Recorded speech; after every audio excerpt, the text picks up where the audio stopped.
we are hoping for the same goals. And the best way to achieve it now, especially when it is challenging policy making, is by forming an alliance of common interest, people of the same goal. Sometimes what we hear when we approach governments is these groups come with different things. We don't even know who to listen with it to again. But like we are gathered together on the same issue, make our point and submit it. We can then pursue it with every energy we have and achieve to get a goal. In line with that also, I suggest that, I heard it from the groups as well, that sometimes it makes a difference to get people who are involved in this policy making to have an experience of what we are talking about.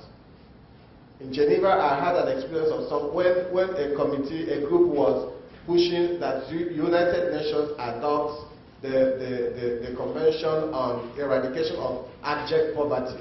A group from France says there is nothing like abject poverty because it doesn't cut across every nation. Until some groups of religious NGOs took them down to France, in Paris, to take them to a particular village where the group they call the Fourth World live. And this person came back and pushed United Nations to move towards that direction. So I guess we will continue to bring them in and let them see what we are talking about. And then how do we make the world outside Toronto, outside Canada, know about the reality that will mount pressure on our government? It's only by how we continue to start talking on it. 2009, the United Nations Special Rapporteur on Human Rights indicted the United States of America on issue of homelessness on the account given by the number of NGOs or groups, especially faith groups, that highlighted the issues of homelessness that have always been put under the carpet in the United States. I mean, we can take our government not in opposing way, but I mean, let people see what we are talking about by continued shouting. And we cannot stop shouting until the need of our time is met. Thank you.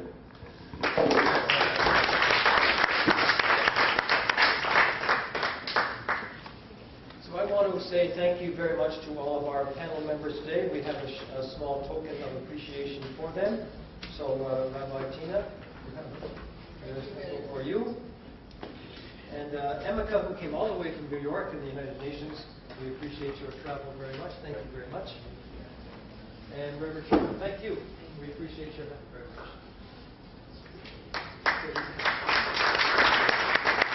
Before we call on Father Francis to conclude with a prayer and a blessing, I wanted to read for us all our statement that we developed. We hammered out the statement in advance. It's probably a work in process because we do want to hear from you with more additional input. And it helps us to articulate what we tried to do today.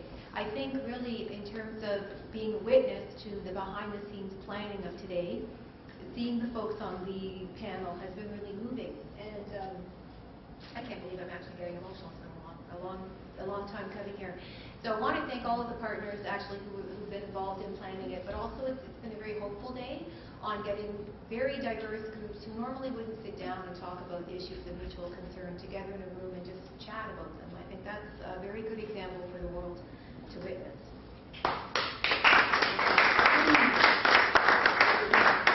Okay, our statement. The North American Muslim Foundation, the Canadian Augustinian Centre for Social Justice, and the Multi-Faith Alliance to End Homelessness join together to learn about the problems of housing and homelessness, to understand current services, and to imagine ways to work collaboratively together in the future. We shared experiences, discussed impacts, and suggested ways to creatively respond and mobilize change. We learned that hundreds of thousands of Ontarians have significant needs arising from a lack of adequate and affordable housing. In Toronto, 1 in 5 people live in homes that are too small and in need of repair. The high cost of housing competes with clothing, food, health care, educational, and recreational expenses. In particular, the lack of affordable and dignified housing has significant negative effects on their most vulnerable populations, including Aboriginal, immigrant, sole parent, and disabled groups. On December 10, 1948, Canada voted in favor of the Universal Declaration of Human Rights at the United Nations in New York.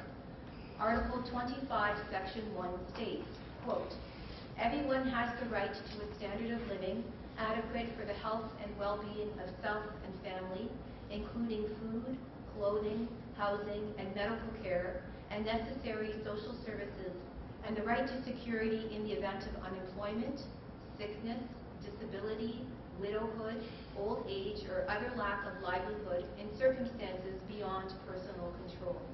Close quote.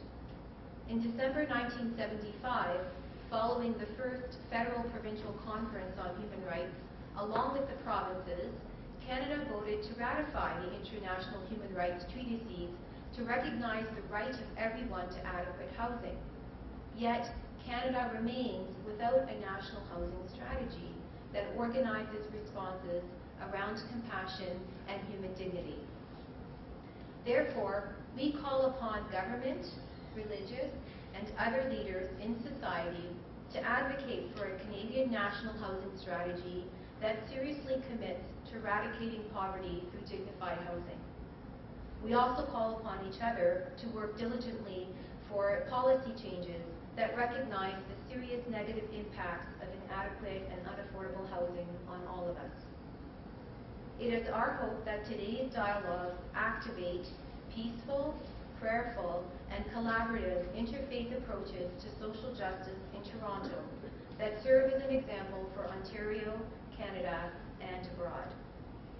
If you agree with our statement, we would welcome you to sign our, I don't want to call it a petition, but sign your endorsement that you agree with it, and we're going to figure out where that list will go. So thank you very much for participating in today, and I call Father Francis up for our final blessing.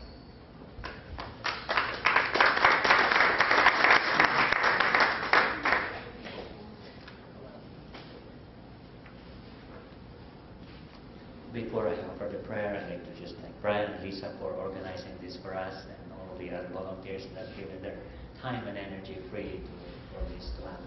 Thank you. Let's raise our minds before our most loving God. Lord our God, you call us to be bearers of your peace, promoters of your justice, and defenders of the poor. Continue to transform our mind and heart so that we may offer you our human dignity and the dignity of our brothers and sisters acceptable in your sight. Keep us faithful to your teaching. Help us also, those who follow in the footsteps of Jesus, to be faithful to his ways in loving the poor. Bless us and our families, and bless those who have no home. We ask to bless all of us and help us to carry your holy will. Father Francis? Thank you, everybody. Have an evaluation form, you can drop it off up here. Oh, yes, and all the note takers in our discussion. Thank you. We'll be in touch.